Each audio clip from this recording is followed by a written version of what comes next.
대종경 인도품 36장, 대종경 인도품 36장 보겠습니다. 대종사 무슨 일로 김남천을 꾸짖으시고 문정규에게 말씀하시기를 내가 남천을 꾸짖는 것이 남천에게만 하는 것이 아닌데 정규는 어떻게 생각하는가? 내가 어떤 사람을 꾸짖든지 정규는 먼저 정규의 행실을 살펴보아서 그러한 일이 있으면 고칠 것이요. 없으면 명심하였다가 후일에도 범하지 않기로 할 것이며 결코 책망당하는 그 사람을 흉보거나 비웃지 말라. 어리석은 사람은 남의 허물만 밝힘으로 제 앞이 늘 어둡고 지혜 있는 사람은 자기 허물을 살핌으로 남의 시비를 볼 여가가 없나니라. 인더품 36장에서의 이제 핵심은 그거죠. 마지막 말씀. 네, 어리석은 사람은 남의 허물만 밝힘으로 제 앞이 늘 어둡고 지혜 있는 사람은 자기 허물을 살피기 때문에 남의 시비를 볼 여가가 없다. 이제 이게 인도품 36장의 그 가장 핵심 문장이죠. 이런 건 굉장히 중요한 거예요. 이제 중요한 거죠. 왜냐면 이런 건 아마 여기 계신 많은 분들도 아마 공감되실 내용일 거예요. 우리는 생각보다 타인을 남의 시비 평론은 날카롭고 막 적나라하고 그렇게 똑똑하면서 자기 문제에 당해서는 참 관대하고 어리석기 짝이 없는 것이 제 중생들의 모습이죠. 예. 그러니까 우리가 보는 시야라는 게 참 자기 내면으로는 잘 안 돌아가는 그런 문제가 있는 것 같아요. 예. 그러니까 여기에서 참 인격의 큰 갈림길이 있어요. 예, 아마 여러분들께서 살아오시면서 이제 공부인이라고 한다면 기본적으로 자기 내면을 살피는 것은 아주 이제 그 기본 역량이죠. 그리고 기본적 태도고. 네, 그럼에도 불구하고 그렇지 못한 사람들이 많은데 이제 여러분도 경험해 보셔서 아시겠지만 그 내면을 살필 줄 아는 사람들하고의 대화는 언제나 긍정적으로 잘 끝나요. 네, 그리고 서로 간에 상처를 입히지 않아요. 왜냐하면 그 균형이 맞거든요. 그러니까 누군가가 이렇게 둘이 어떤 사건이 닥쳐가지고 이렇게 그 대립각을 세웠어요. 의견 대립이 있어. 그래가지고 뭐 시시비비를 막 가리게 생겼어. 근데 이 문제를 바라볼 때 자기 내면에도 발을 담그고 있는 사람은 이러한 이야기가 될 때 일정 부분 수용할 태도를 가져요. 왜냐하면 나도 그런 부분이 있기 때문에 나도 온전한 사람은 아니기 때문에 나도 저럴 때가 있었기 때문에 누구나 그럴 수 있다고 생각하기 때문에 그런데 자기 내면을 관찰하지 못하고 타인만 보는 사람들은요, 절대 그게 양보가 안 돼요. 그러니까는 항상 그런 두 사람이 대립하고 나면은 끝이 원만하게 끝나질 않아요.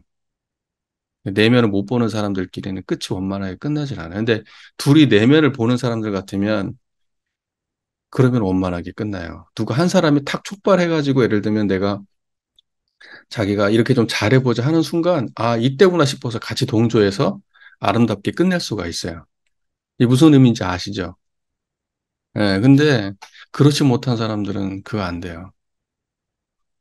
예, 그러니까는 이제 이렇게 내면을 성찰할 수 없는 사람들, 제가 보기엔 이것도 하나의 인간 중생들이 가진 병증 중에 하나라고 봐요. 중생들이 가진 병증 중에 하나. 물론 이제 너는 안 그러냐? 예, 그러면 저도 이제 할 말이 없어요. 예, 저는 이제 내면을 많이 그래도 살핀다고 살피는 사람이지만 때때로는 정말 저는 온데간데 없고 온전하게 타인만을 비판할 때도 많이 있는 것 같아요. 예, 그게 저의 부족함이라고 저도 생각합니다.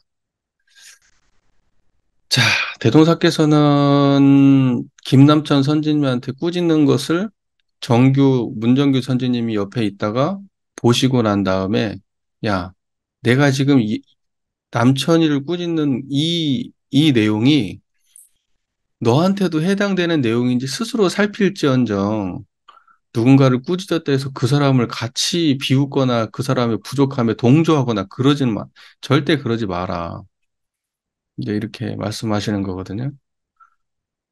어, 그 교당 생활 하시다 보면 그런 거 혹시 없으세요?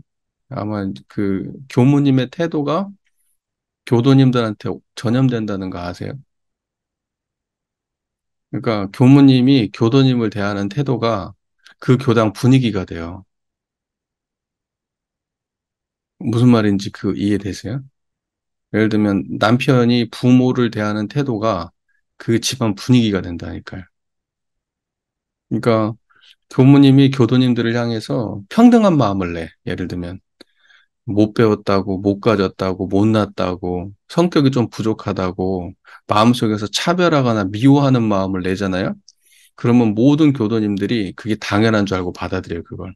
그래서 같이 교무님이 하는 태도로 똑같이 그 사람을 대합니다. 교무님께 원래 반기를 들었던 사람을 제외하고는 그런 사람은 정반대로 하겠죠. 근데 교무님이 모든 교도님을 평등하게 대, 차별 없이 대, 품어주려고 해. 그러면 이게 기본값이 돼요. 그래서 모든 사람들이 거기 동조하게 됩니다. 그러니까는 이건 굉장히 중요한 것 같아요. 예. 그래서 그 교당 분위기는 그 교당의 가장 리더격인 교무님이 만드는 겁니다. 제가 볼 때는. 어, 그래서 제가 그런 얘기를 많이 들어요. 아, 옛날에는 교도님들이 이렇게 서로를 이렇게 대하고, 아, 저 사람은 좀 막, 하고, 뭐, 업신여기고 말이죠. 막, 이제 이런 분위기가 있었다는 거예요. 그런데 한 교도님께서 그런 얘기를 하셔요. 이제 그런 분위기가 많이 없어진 것 같다고. 이제 이런 게 중요한 거예요. 제가 잘했다는 얘기를 하려는 게 아니고, 저는 항상 마음속에서 어떻게든지 어느 누구도 차별하지 않으려고 하는 태도를 가지고 대하려고 노력해요. 그 차별하는 그 마음이 그 성품을 모르는 마음이고, 그 근본적으로 그게 차별에 찌들어 있는 마음이 그 중생심이거든요. 그러니까 차별 없는 마음이 그 가장 원만한 마음이고, 중생 살리는 마음이에요. 그게. 그러니까 우리가 실제로 나와가지고 현장 경계에서는 어떻게 해야 되느냐. 아니, 실제로 자기의 호불호가 있잖아요. 누구나 다. 그러니까 어떤 사람은 되게 마음에 들고 좋고 그냥 그 사람이 하는 것만 봐도 예쁘고 막 그런 사람도 있죠. 보기만 해도 편안하고. 그런데 어떤 사람은 너무 그냥 답답하고 피곤하고 음, 어떻게 말을 저렇게 할까 싶고 막 너무 싫죠. 그래도 차별하지 않으려고 노력해요. 예, 차별하지 않으려고 노력합니다. 그렇게 되면 예를 들면은 그 그러한 사람들이라고 하더라도 할 말을 딱 할 수 있게 되더라고요. 근데 내가 마음속에 차별 가지고 있으면 할 말 못한 말이 구분 안 될 때가 많아요. 끌려 있으니까. 그러니까는 중요한 건 뭐냐면 이러한 태도들은 다 어디서 비롯되느냐 하면 자기 내면을 성찰하는 태도와 관련이 있습니다. 네. 우리 내면에서 내 안에 남아 있는 그 중생심도 있고 부처 같은 마음도 있고 어리석은 마음도 있고 밝은 마음도 있잖아요. 이러한 모든 마음을 평등하게 발려보는 태도가 필요해요. 우리 내면의 그 나의 마음, 여러 가지 일어나는 마음들을 그 평등하게 바라본다는 건 다른 게 아니라 둘이 똑같다 이런 말이 아니라 청정한 마음을 떠나지 아니하고 그 모든 일어나는 마음들을 공정하게 대하려고 해. 이건 취하고 이건 버리려고 하지 않아. 청정한 마음이 이미 드러나면 취할 것은 취한 것이고 버릴 건 버린 거예요. 예. 억지로 취하려고 하거나 억지로 버리려고 하는 마음이 오히려 취해야 될 것을 버리게 하고 버려야 될 걸 취하게 만드는 것 같기도 해. 그러니까 청정한 마음에서 내 안에 드러나 있는 모든 것들을 있는 그대로 바라보는 것, 그게 평등하게 대하는 거예요. 우리가 보통 평등성지라고 얘기하잖아요. 그러니까 드러나는 수많은 분별적인 현상이나 분별적인 모양들에 대해서 나의 청정한 자리를 떠나지 않는 것, 그게 평등하게 대하는 거거든요. 그러니까 그럴 때는 어떻게 되느냐? 아니, 잘못된 건 잘못됐다고 하고, 옳은 것은 옳다고 하는 마음이 나오는 거예요. 근데 평등하지 않으면 어때요? 잘못된 걸 잘못됐다고 말하지 못하고, 옳은 걸 옳다고 말하지 못해요. 그래서 앞서서 얘기했던 것처럼 내면이 성찰이 안 되는 사람, 청정한 평등한 마음으로 내면을 볼 수 없는 사람들은 사람들하고 어떤 관계를 맺음에 있을 때 저 사람은 저거 안 좋다고 말해야 될 자리에서 그 말을 온전하게 못하고 훌륭하다고 말해야 될 자리에서 저 사람이 개인적으로 나하고 라이벌 관계 있으니까 그 말을 못해요. 예를 들면 이런 식이 발생해. 그 판단에 있어서 수많은 번뇌 망상들이 거기에 작동하고 다 달라붙어가지고 드러나 있는 모든 현상들에 대해서 있는 그대로 대응하지 못해요. 어리석게 대응을 한단 말입니다.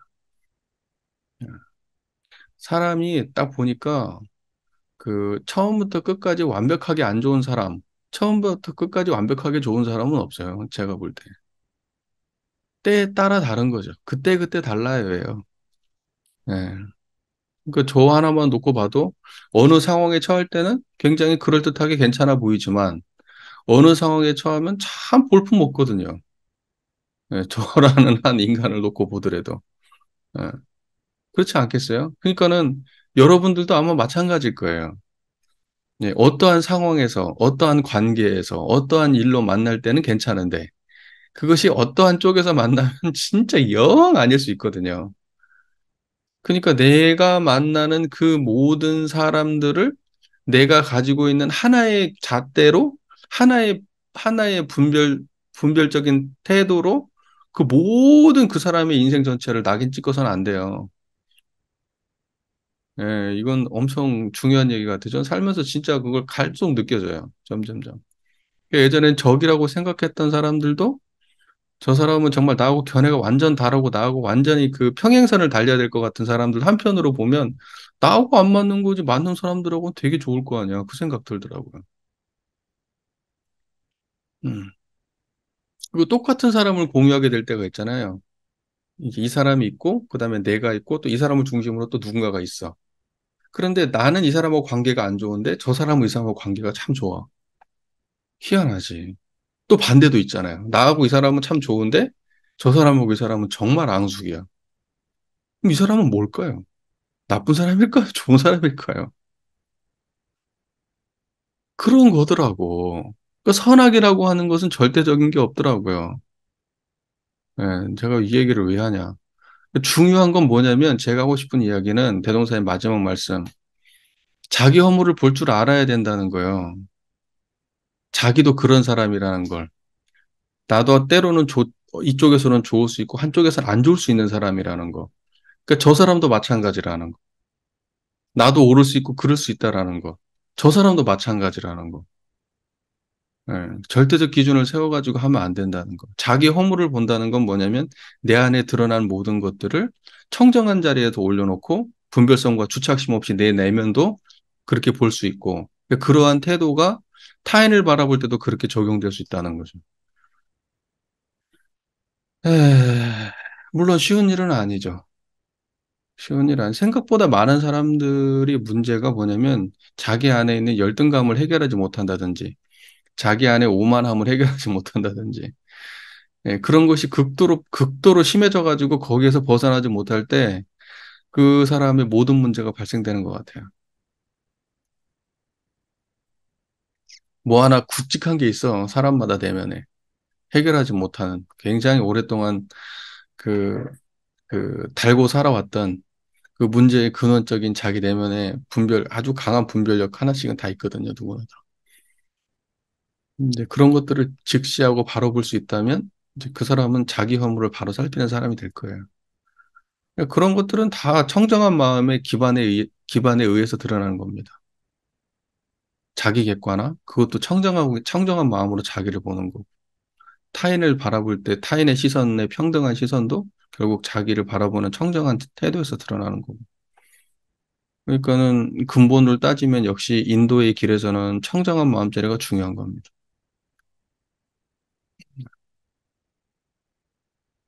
그리고 사실은 엄밀하게 얘기하면 우리가 청정한 자리를 잘 알고 나면은 안팎이 따로 없어요. 드러나는 놈이 다 바깥이야. 내 모습도 바깥에 있는 거예요. 청정한 자리 바깥이잖아. 관찰 대상이니까. 타인도 똑같잖아. 타인에 대한 드러나는 모습도 나의 관찰 대상이잖아. 그러나 내 안에서 드러나는 것들은 내가 면밀히 볼 수 있고, 타인으로 드러나는 것들은 일부만 보겠지. 드러나는 모습만. 여하튼 중요한 건 뭐냐면 내가 나의 모습을 보든 타인의 모습을 보든 다 청정함의 바깥쪽에 있는 얘기예요. 그러니까 나를 보든 타인을 보든 다 바깥쪽에 있는 모습으로 보시는 게 좋다 이 말이죠. 청정한 모습으로. 청정한 모습으로 드러난 인과의 세계로 내 모습과 타인의 모습을 동등한 저울에다 놓고 보시란 이 얘기죠. 예. 예, 분별성과 주착심이 없다는 건 모든 거의 키워드예요. 제가 볼 때.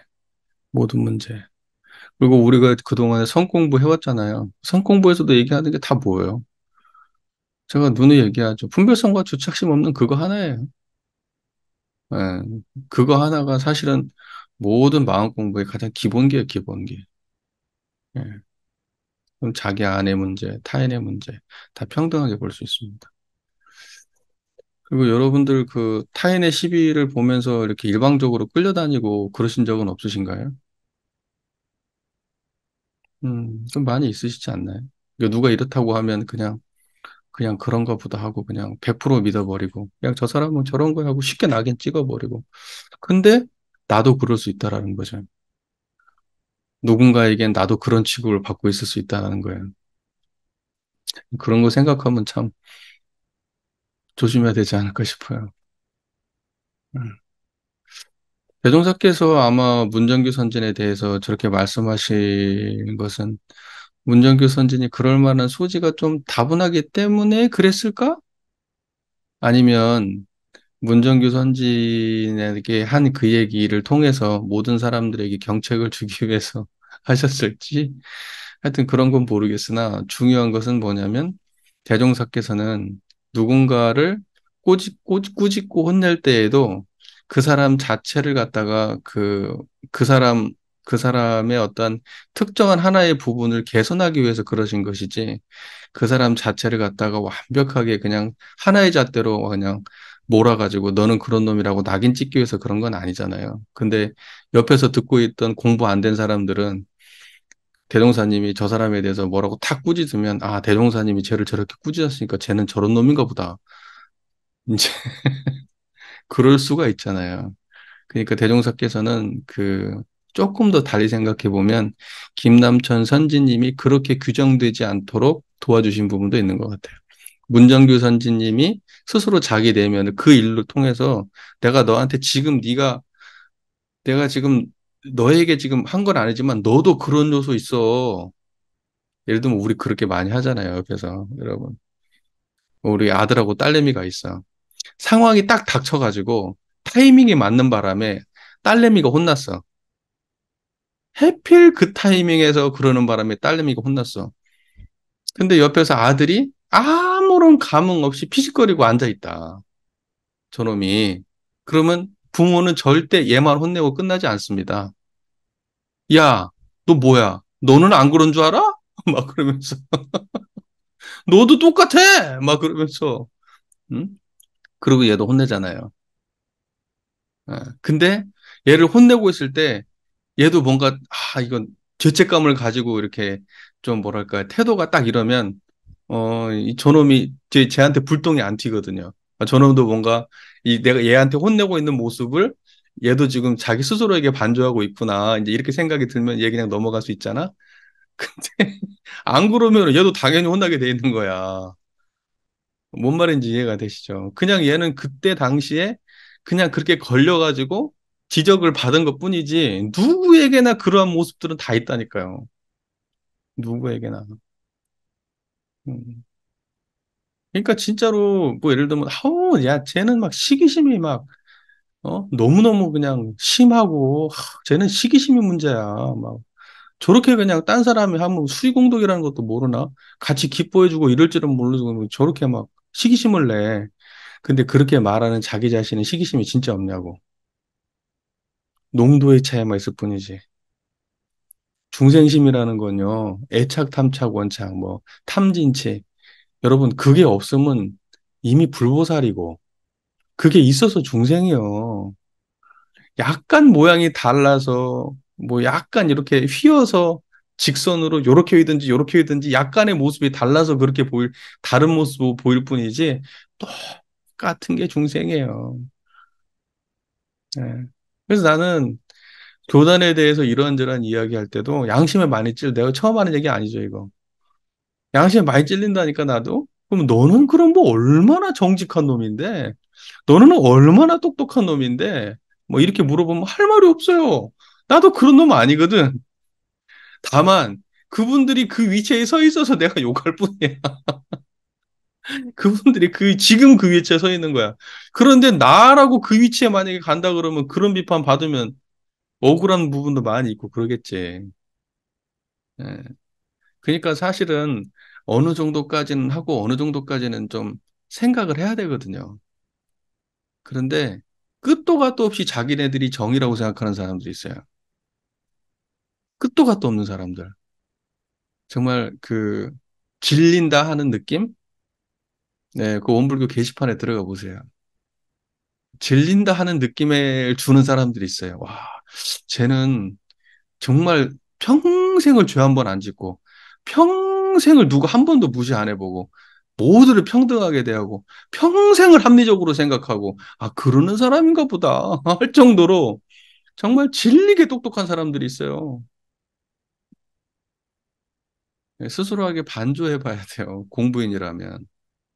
반조해 봐야 됩니다. 이 세상을 인간사라는 거는 그렇게 대단한 사람들이 모여서 운전해 가는 게 아니에요.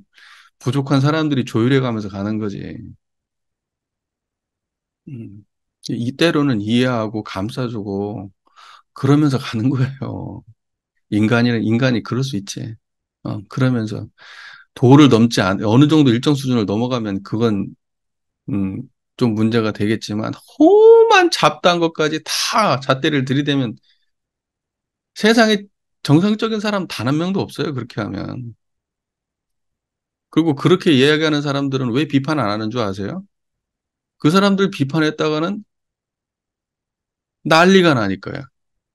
자기네들은 감당 못 해요.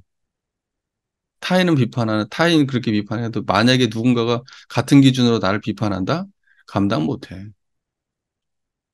그러니까 똥이 무서워서 피하는 게 아니라 들어워서 피하는 것처럼 피하는 것일 뿐이라는 걸 그 사람들도 몰라요, 그걸. 에, 그런 거예요. 그러니까 우리가 정말 인간으로 태어나가지고 마음 공부하고 세상을 좋게 하고 원만한 관계로 세상을 만들어가고 하기 위해서는 자기 자신의 세상의 모든 문제를 나와 무관하다고 생각하지 말고 세상의 모든 문제가 다 나의 문제라는 생각으로 접근할 필요가 있습니다. 그래야 겸손하고 타인에 대한 이해도가 생기는 거예요. 예. 우리 중학생 아들을 보면서 그런 느낌 많이 받거든요. 우리 중학생 아들이 어떤 도덕적 잣대를, 걔네들이 굉장히 도덕적이에요. 초등학교 6학년, 5학년, 이 초등학교 고학년 정도 되잖아요. 그럼 굉장히 도덕적 잣대가 강해요. 조금도 뭔가 이렇게 되면 그 용납을 못 해요, 애들이. 음. 옛날에 저기 이제 섬에 어디를 갔는데, 거기가 그날 금일 휴업이었어요. 수많은 사람들이 이제 그때 와가지고 정면으로 못 들어갔어. 표를 못 끊고. 그러니까는 거기 약간 이렇게 자연 약간 이렇게 비슷하게 이렇게 되어 있는 데인데 설명을 못 하겠네. 그 옆에 이렇게 샛길이 있어, 샛길. 이렇게 담장을 옆으로 이렇게 쓱 지나가면 되는 그 길이 있어요. 다 모든 사람들이 글로 지나가가지고 거기 구경하고 있었어. 어. 그리고 이제 거기는 길이 잘 나 있어. 그래서 어떻게 보면 암묵적으로 이제 평일날은 용이 되는 곳이에요. 딱 봐도 분위기 보면 알잖아요. 근데 이제 저하고 이제 정토하고 같이 거기를 넘어갔지. 다른 사람 가는 거 따라서 자연스럽게. 딸내미가 안 오는 거예요. 서가지고. 어? 그건 불법이라 이거지.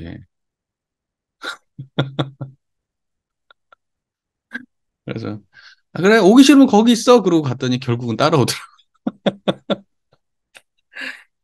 좀만 가더니 초등학생, 뭐, 중학생, 뭐, 이렇게 되는 그 애를 데리고 오신 분이. 초등학생이 제일로 도덕적이에요. 그러면서 뭐 웃고 가더라고.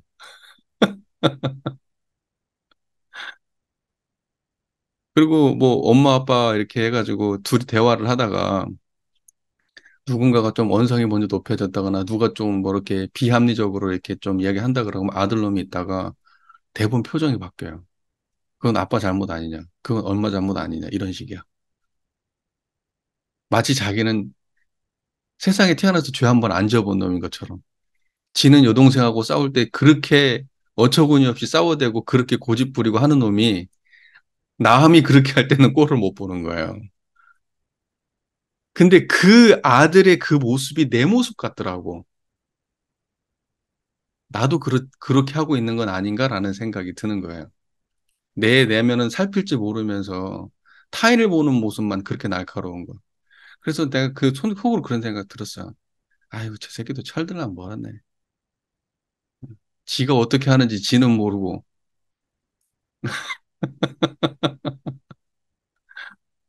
그래요. 불보살들이 볼 때 모든 중생이 자기 잘났다고 떠들고 세상의 어떤 특정한 오름의 기준을, 일방적 기준을 잣대를 갖다 대고 세상을 재단하고 하는 그런 모습을 볼 때는 아마 그렇게 보일지도 모르겠어요. 그런다고 해서 정의와 불의가 없냐, 보응과 배은이 없냐, 옳음과 그름, 시비 이해가 없냐, 그렇지는 않을 거예요. 예, 그 안에도 길이 있을 거예요. 하지만 쉽게 그렇게 갈라내는 일은 아닌 것 같아요. 그러니까 자기 내면을 성찰해 보고 자기 내면에 대해 깊이 있는 어떤 이해가 있는 사람이 세상의 문제에 대해서 이야기를 해야 그것이 무게가 있는 얘기 같아요. 네, 그러니까 자기 내면을 성찰하지 않는 사람이 세상에 대해서 이렇게 저렇게 시비를 이야기한다 그러면 그건 참 가벼운 입놀림에 불과할 거예요. 그래서 인도품 36장 한번 생각해 보셨으면 좋겠습니다. 그 모든 지혜, 세상을 바라보는 그 어떤 그 12이해의 그런 관점들도 거기에 힘이 있고 무게가 있으려면 결국은 우리 내면에 대한 깊은 이해가 동반되어야 된다라는 그런 이야기를 말씀을 제가 조금 첨해서 드립니다. 인도품 36장 이 정도 하겠습니다. 교무님의 그 긍정적인 모습이나 부정적인 모습을 다 받아들이십시오. 사람들이 대부분 보면은 열등감 있는 사람은 안 좋은 것만 보고, 오만한 사람은 좋은 것만 보고. 그러니까는 자기 스스로를 공정하게 못 보는 거예요. 근데 자기를 볼 때는 좋은 것은 좋은 것대로, 안 좋은 것들은 안 좋은 것대로 다 수용해야죠. 다 수용해야죠. 어떤 것도 버릴 수 없어요. 꼭 선별적인 그 태도를 취하거든요. 자기한테도 그렇고, 타인한테도 그렇고. 근데 그렇지만 않으면 되는 것 같아요. 그 제일 답답한 게 뭐냐면은 공부를 한다고 하면서 자기 부정적인 것만 자꾸 너무 집착하는 거예요. 그 겸손한 게 아니거든요. 그럼 공부 잘못하고 있는 거지. 예. 그 편착된 거 아니에요. 자기 내면을 바라보는 입장이 공정한 게 아니라 편착된 거잖아요. 평등한 게 아니고. 그런 태도로 다른 타인을 보니까 타인은 좋은 것만 보이는 거예요. 나는 안 좋은 것만 보고 타인을 좋은 것만 봐. 그러면 그게 공부라고 생각해요. 아니라니까. 나에게도 좋은 거, 안 좋은 것이 다 섞여 있잖아요. 그러니까 그걸 다 있는 그대로 보는 거지, 다. 있는 그대로. 하나도 안 버리고 다 수용하는 거야. 부정하는 게 아니고, 모른 체 하는 것도 아니고, 나 그런 점이 있지, 내가. 인정하고. 하지만 내가 또 이런 점도 있어. 또 수용하고. 하지만 또 이런 점도 있어. 그것도 수용하고. 다 수용해야지. 버리는 게 아니지. 중생심은 내 안에 중생심을 다 봐야 돼요. 긍정적인 중생심과 부정적인 중생심을. 그게 아니면 공부기를 이제 편착되게 하는 공부죠. 근데 나를 그렇게 보는 게 아니고 타인을 볼 때도 그렇게 봐야 된다는 얘기지. 타인도 한 번 처음에 그냥 콩깍지가 씌면 그냥 모든 게 다 좋게 보이는 거야. 예? 또 한 번 잘못 인식이 되면 그냥 그 사람은 그냥 처음부터 끝까지 무조건 안 좋은 사람인 거야. 그런데 그러한 관념에서 탈피를 못 하잖아요, 우리가. 그러니까 그게 마음의 자유가 없는 거지, 공부가. 예. 그러니까 타인을 뭐 특히 타인 볼 때 그러지 않아요? 저 사람 꼴보기 싫은 모습만 있는 거 아니거든. 누군가한테는 참 다정다감한 사람이거든요. 그럴 수 있잖아. 내가 한번 그런 얘기도 한다니까. 아니, 살인자라 하더라도 욱해가지고 누군가를 죽였을 수는 있겠지만, 그 사람을 사랑하는 사람도 있을 거라고. 누군가는. 애끼는 사람이 있을 거라고. 어.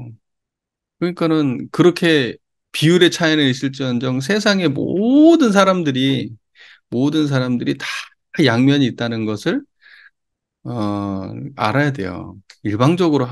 일방적으로 그 치우친 인간은 없어요. 비율이 이제 어긋난 거지. 비율이 어긋났을 수는 있겠지만 다 그런 거예요. 그 불보살은 선한 쪽이 많고, 이제 자기 중생들은 좀 악한 쪽이 많고, 이제 요런 차이가 있었을 뿐이지, 다 있어, 다. 그러니까 오만할 수 없는 거예요. 자만할 수 없고. 그 다음에 또, 막연하게 그냥 자기 스스로를 비관할 필요도 없는 거고. 음, 그런 생각이 들어요. 그리고 이제 인간관계에 있어서 이제, 저 사람 도대체 어떻게 할 수 없는 그 인간관계 있잖아요. 오랫동안 했는데도 해결이 잘 안 돼. 그리고 이게 코드가 영 안 맞아.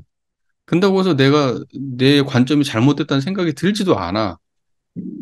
내 입장이. 그리고 내가 근다고 해서 저 사람의 비율을 맞추기 위해서 저 사람의 단지 그냥 그 인간관계 해결을 위해서 내가 그냥 뭐 내 가치관이나 모든 걸 다 포기하고 뭐 이렇게 하라는 거냐. 내가 뭐 그건 아닌 것 같아. 그 나는 이런 생각인 거지. 교수님 아까 말씀하신 것과 거의 같겠지만 안 좋은 관계로 내버려 두세요, 그냥.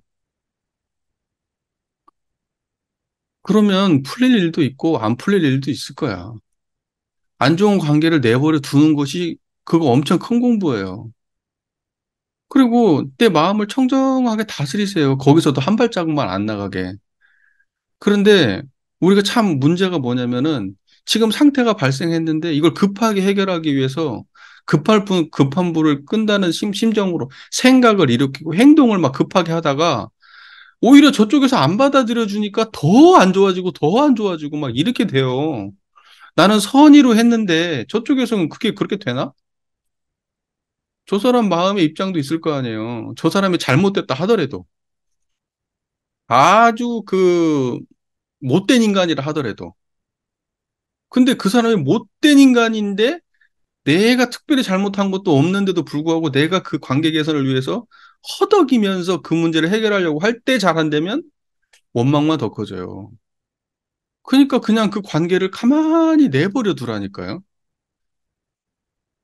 여러분 살다 보면 좋은 사람 있잖아요. 괜히 뭐 하나도 주고받은 거 없는데 좋은 사람 있고 하나도 주고받은 거 없는데 괜히 싫은 사람 있잖아. 그러면 그냥 내버려 두잖아요. 내버려 둬. 그리고 가만히 내버려 두고 있다가 좋은 모습이 보이네? 그러면 내 생각을 조금 수정하고 또 좋은 모습이 보이네? 아, 내가 잘못돼서 생각했었구나. 그러면서 내가 또 수정하면서 내 마음에서 좀 풀어지면서 나중에는 말도 할 수 있게 되고 그러는 거 아니에요? 저는 정반대도 겪어봤어요. 정반대. 나는 그 어떤 분이 되게 저기 괜찮은 분이라고 생각을 했어. 겉모습만 보고. 그래갖고 접근을 하고 이렇게 얘기도 편하게 하고 친해져 보려고 했다가 나중에 그, 나 혼자 그렇게 생각했고 저 사람은 나에 대해서 굉장히 안 좋게 생각했다는 걸 나중에 알게 돼. 반응을 보면 알잖아요. 예. 그렇게 되면서 괜히 그, 가만 놔두면 아무 문제 없었던 사람인데 괜찮다고 생각해가지고 친해져 보려고 했다가 안 좋게 된 케이스가 있어요. 예, 그런 경우도 있잖아요. 그리고 또 어떤 사람은 딱 봤는데 되게 안 좋았던 사람도 있어요. 그 이미지 자체가. 그랬는데 한 번 겪어보니까 그런 모습만 있는 건 아닌데? 또 겪어보니까 그것은 좀 일방적인 내 생각이었네? 이제 이러면서 좀 생각이 풀렸어. 그런데 또 다른 사람이 또 그 사람은 사실 그런 사람이야라고 또 얘기한 거야. 내가 생각했던 게 그 처음 생각이 맞아. 이렇게 또 얘기를 한 거야. 근데 나는 처음 생각도 알고 있고 변화된 생각도 알고 있잖아요. 내가 보였던 모습이 그러니까 난 두 가지를 다 봤던 거야. 그러니까 내가 나중에 그 사람을 볼 때는 마음이 편안하더라고. 내 첫 이미지가 누군가는 그거하고 똑같은 이미지로 그 사람을 생각하고 있었고 나는 또 그 모습만이 그것을 내가 공부의 대상이라고 삼고 내가 일방적으로 내가 편협하게 대해보지도 않고 그렇게 생각한 거 아닌가라고 그 이후에 그렇게 대해보면서 꼭 그런 모습만 있는 건 아니구나 라고 해서 그 모습까지 나는 다 이렇게 수용을 하고 나서 보니까 나중에는 그 두 가지를 다 알고도 편안하대. 같이 살 건 아니잖아, 내가 그분하고. 무슨 말인지 이해가 되시잖아요. 같이 사는 사람은 다르지. 근데 중요한 건 뭐냐면, 터치하지 않는 거예요. 서로의 삶에, 서로의 생활 방식에. 예를 들면, 지금 우리는 같은 공간 안에서 이 사람이, 저 사람은 저 일을 해야 돼. 나는 이 일을 해야 돼. 그리고 때 이 일은 같이 해야 돼. 라고 하는 그러한 직무에 대한 분별이 있잖아요, 다. 이 사람이 이걸 안 하면은 저 사람은 여기 있을 필요가 없는데 왜 여기 있지? 하면서 저 사람에 대한 평가를 하고 무슨 막 여러 가지 생각들을 일으키잖아요. 근데 이런 걸 안 하면 된다니까. 그러니까 저 사람이 해야 될 일에 대해서 평가하지 마시라고. 그냥 냅두라고. 아, 저건 그냥 저분의 인생인가 보구나 하고 내버려 두는 거예요. 그리고 나는 내 일을 해. 그냥. 나의 삶에 관심을 가지라고. 저 사람이 했냐 안 했냐를 자꾸 계교하다 보면 그 인간관계 계속 문제 생겨요. 막 다들 부족한 인간들이 열심히 공부해가는 과정들 아니겠습니까? 열심히 하셔야죠, 뭐. 그거 말고 길이 없는 것 같아요.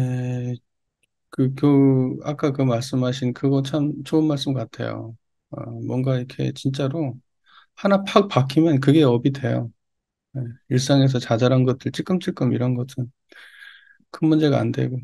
그 교무님도 그런 걸 많이 하신다고 했는데, 저도 상당히 그런 편이거든요. 예. 저는 이렇게 처음에는 잘해보려고 하다가, 그것이 도가 넘어가지고 내가 못 참게 되잖아요.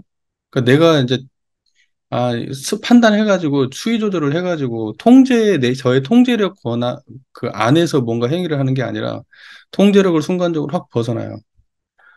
예, 속된 말로 이렇게 눈이 뒤집어진다 그러잖아요. 눈깔이 뒤집혀져가지고 그때는 정말 도를 넘어서요. 예, 그 진짜 원수 될 것처럼 난리를 쳐요. 예, 그래서 저도 보면은 그렇게 인간관계를 미숙하게 해왔던 그런 경험들이 많이 있습니다. 예, 저도 반성해야 될 부분이고, 개선하려고 노력은 하고 있습니다. 계속 좋아지지 않을까. 꾸준히 한다면, 예, 그런 믿음으로 하고는 있습니다. 여기 계신 분들도 다들 뭐 그런 부분들이 없지는 않으실 거예요. 예, 일정 부분 조금씩은 있으실 텐데, 뭐 저 정도는 아니겠지만, 네, 다들 공부심으로 잘 예, 성장하시기를 바랍니다.